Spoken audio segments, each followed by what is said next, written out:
बने रहिए हमारे साथ। शिवेंद्र, लौटेंगे आपके पास क्योंकि कोरोना की अब बात कर लेते हैं। कोरोना रोजाना लोगों की जान ले रहा है। ये कोरोना की दूसरी लहर है, लेकिन चिंता की बात यह है कि अभी से कोरोना की तीसरी लहर की चेतावनी जारी कर दी गई। सलाहकार की चेतावनी है कि जिस तरह कोरोना की दूसरी लहर आई थी, उसी तरह कोरोना की तीसरी लहर भी आ सकती है, क्योंकि ये खतरनाक वायरस लगातार अपना रूप बदल रहा है। इसीलिए तीसरी लहर को टालना मुश्किल है, लेकिन तीसरी लहर कब आएगी ये कहना भी मुश्किल है। SARS coronavirus to go from here. A phase 3 is inevitable, given the high levels of circulating virus. But it's not clear on what time scale this phase 3 will occur.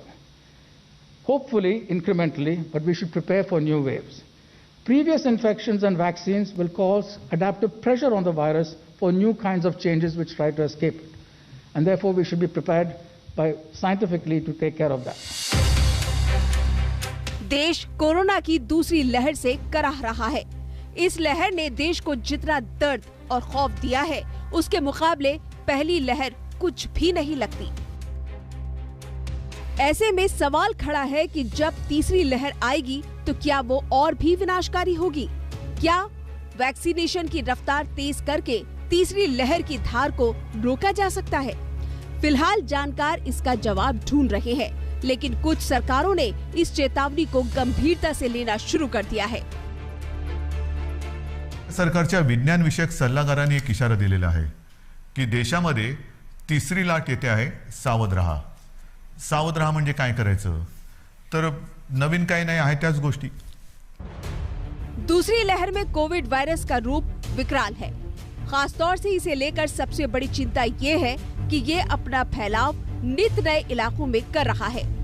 जैसे कर्नाटक और बेंगलुरु का उदाहरण लीजिए। बेंगलुरु से कल 23,106 नए केस सामने आए। किसी एक शहर से एक दिन में इतने ज्यादा कोविड केस अब तक नहीं आए थे।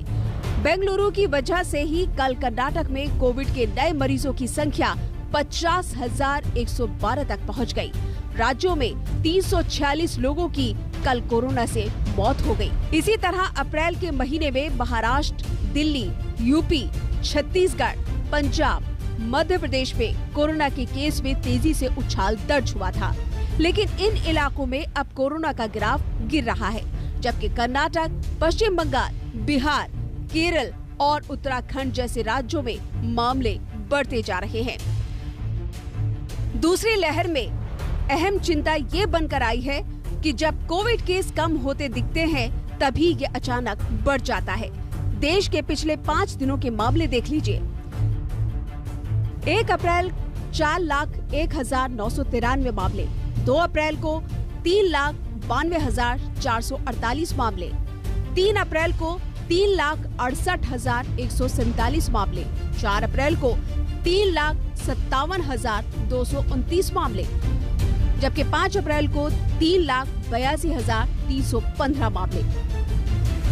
हमने पिछली बार डिस्कस किया था कि कुछ स्टेट्स में हमें अर्ली साइंस ऑफ प्लेटोइंग और केसेस का डिक्रीज भी दिखाई दे रहा है। उसके तहत हम देखते हैं तो पाते हैं कि महाराष्ट्र में केसेस में रिडक्शन नोट किया गया है। इसी तरह उत्तर प्रदेश में भी, दिल्ली में भी कुछ केसेस में रिडक्शन नोट किया जा रहा है। साफ है, कोरोना की दूसरी लहर देश के लिए विनाशकारी साबित हो रही है। ऐसे में जरूरी है सावधानी।